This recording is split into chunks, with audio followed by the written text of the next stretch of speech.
La moció del col·lectiu de Granollers i també la declaració que s'ha aprovat avui en aquest mateix ple sobre la xarxa de ciutats sostenibles fan referència al medi ambient.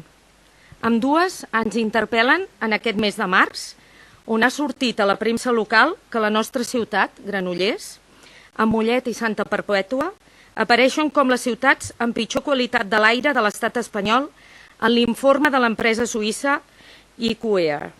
Segons les dades del 2023, les 3 ciutats arriben a triplicar els nivells de partícules en suspensió recomanades per l'Organització Mundial de la Salut. El govern de la ciutat ho ha desmentit a premsa. Vostès també ho han desmentit en comissió informativa i a la Junta de Portaveus. Però no han rebatut les dades que porta aquesta empresa amb números ni ens han subministrat les dades reals de qualitat de l'aire. Malgrat els nivells que mostra l'estudi, les dades que mostra, es troben encara per sota de les dades màximes que fixa la normativa europea, això no fa que Granollers segueixi sent una de les ciutats on almenys és molt millorable la qualitat de l'aire.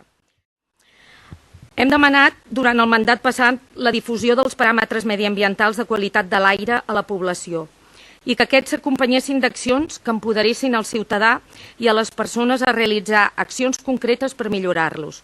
Ho vàrem fer en forma de moció que el grup socialista no va aprovar. I aprofito aquesta intervenció altra vegada per tornar a fer la mateixa petició. Serà la 5a vegada. No ens donarem per vençuts perquè creiem que és una bona i saludable proposta per a tots i totes. Granollers Primàries.